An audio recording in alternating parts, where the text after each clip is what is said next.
chain drag behind the buggy and found my first shed here.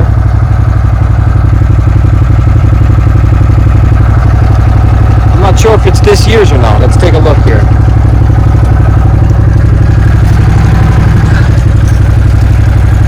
I don't know. It's kind of hard to tell. It's been under the dirt.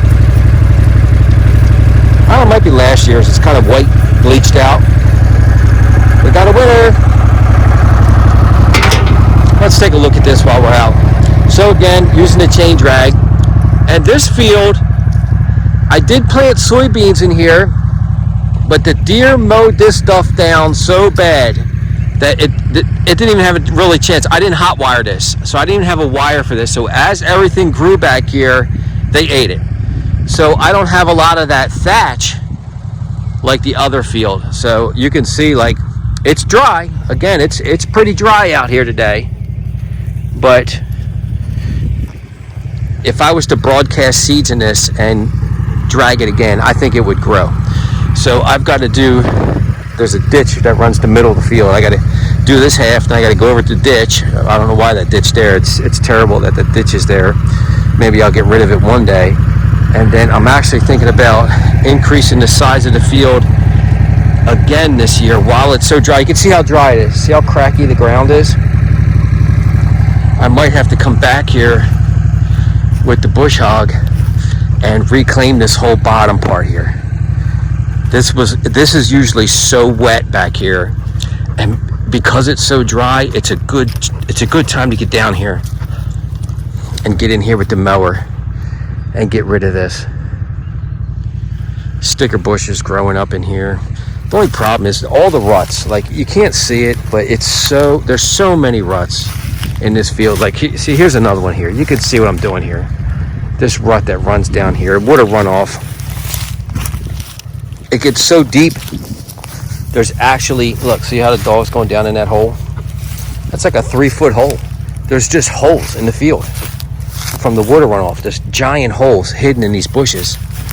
Like behind this bush here, there's a giant hole. Runs underneath here. Right there. Comes out there. And down. Look at the deer trail. Look at the deer trails though.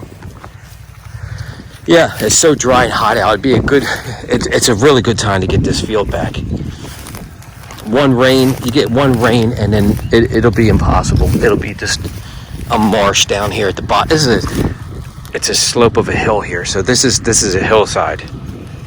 And all the water, besides running across the surface, it also percolates out of the ground off the mountain.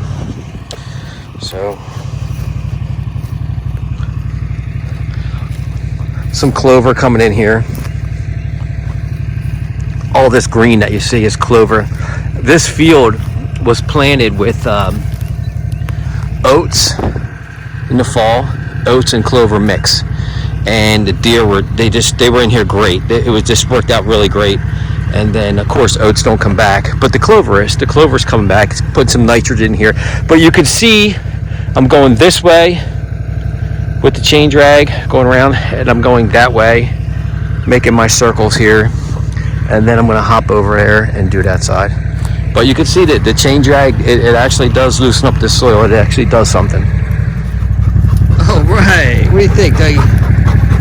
So that's done. Yeah, it's all right. I mean, like I said, I think this is plantable the way it is now. Loosened up just enough with this chain drag that you could broadcast some sort of broadcasting seed, whether buckwheat, soybeans, some sort of grain. But it's still early. I was just loosening this up just to stay ahead of it. But man, that whole bottom down there, I really want to take that back. I mean, I could gain another acre out of this back field if I mow those bushes down the bottom there while it's dry. So I'm really thinking about doing that. But the dogs are dying. They've been laying in the mud, waiting for me to get done this. So I think we're done playing with this field for now. Yeah, well, I decided to get the big lawnmower. We got the Toro Titan 60-inch sucker out here, and I'm using this like a bush hog, and I'm just cutting down this stuff. Man, it is bad, but look at this. I just gained so much more ground. I got to be careful because there are ditches here. Like I know this one here runs right down the middle of the field here. You can see it. It comes down, so I'm kind of running long ways, but there's a couple ditches, and like it's not ditches, it's water runoff ruts, where that big sticker bush is there. That's a giant hole, so I left it there to mark it. But I'm almost done. The rain's holding out, and I think I'm going to have this whole field back. I'm going to get it all back.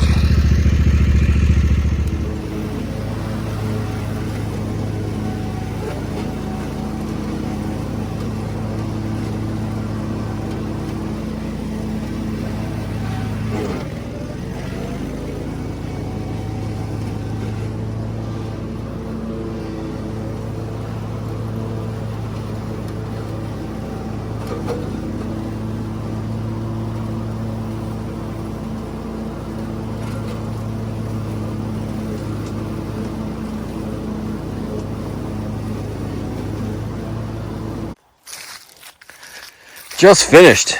Man, this mower's a beast, man. I just took back the whole field, the whole bottom half of that. I did mow it.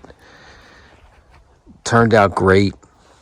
I cut it to like 3 inches, and then I'm going to spray it with Roundup, and then I'll come back and scalp it as close as I can to the dirt. And then maybe this year I can actually get something in there, maybe buckwheat or some type of ground cover that doesn't need perfect soil type, just to get something in there. Maybe rye, maybe buckwheat, something like that. But this whole back field now, we got it, man. Over time, it's turned into a weed field. It was being taken over by sticker bushes and buckthorn and everything. It's taken me 4 years, little by little, moving my way across to get this back. I'm glad to get this back. I'm glad to have this whole field back. You could even put cows back in here. It's so nice.